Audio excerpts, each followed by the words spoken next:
let's not delay anymore. Let's just go ahead and talk about them. Let's get them something Let's to talk go. about. Number Give me one. something to talk about. Number one is Fire away. that's two different songs.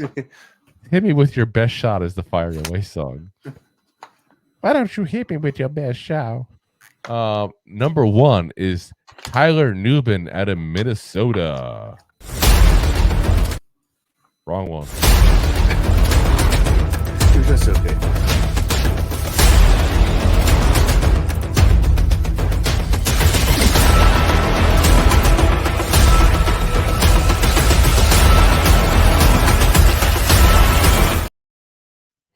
Alrighty, so Tyler's 6'2", 210 pounds, 22 years old. There, in 22, played 11 games, 55 tackles, 2 tackles for loss, 4 interceptions, 3 passes defended there with 1 forced fumble. This past season, 12 games, 53 tackles, 1 tackle for loss, 1 sack, 5 interceptions, 4 passes defended, 1 fumble recovery, and 1 forced fumble. An 89.2 PFF grade, guys. That's pretty damn good. Yeah. And while Minnesota is not let's say having the SEC schedule, they still got a tough schedule, guys. This is not the cakewalk team. This is not the team. This is not Western Texas Polytech Christian University of Abilene here. Okay, this is not what they are. When you play in, Minnesota, you are playing a couple of cakewalk teams. I'm wrong. None of them are 100% amazing. Games every single week there. But, if you look at their schedule this year, they still had teams like Wisconsin, Northwestern, Ohio State. They're still, tougher teams they played at that point. So he has some good competition to go against here.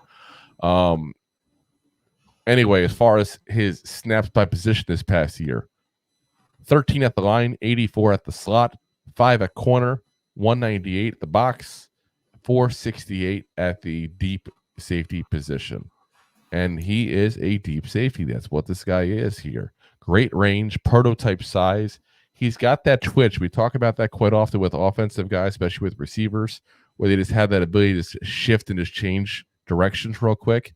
He's got that ability. He's a playmaker.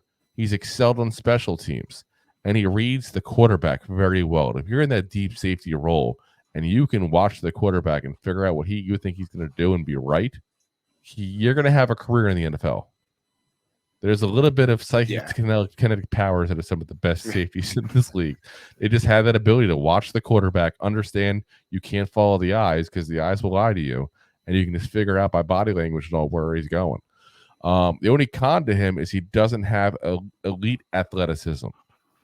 I don't think that's as important from the from the safety position, because he's shown to be able to still have really good range with that.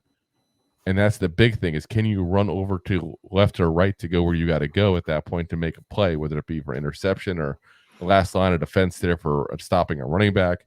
And he's shown he has that ability. This is the one guy, if you want to talk about a guy who could potentially become a Pro Bowl caliber, I said potentially because I hate when people say this is a guy who's gonna. Potentially. This is a guy that could potentially fit this kind of role there. I think he probably end up going in the end of the first round, potentially, if somebody really needs a safety and they'll fall in love with them. But I think second round is probably more likely. You probably won't see any safeties going in that first night there. But again, if somebody needs one really bad, falls in love with him and goes, I don't pick again till pick 60, whatever, and he's going to be gone by then. I want to get him now. They're going to go ahead and take him. And they're not going to be crazy at that point because he's going to be a damn good player in this league. 100%. Thanks for listening to Two Giant Goofballs, a New York Giants podcast. We appreciate your support. Thanks so much.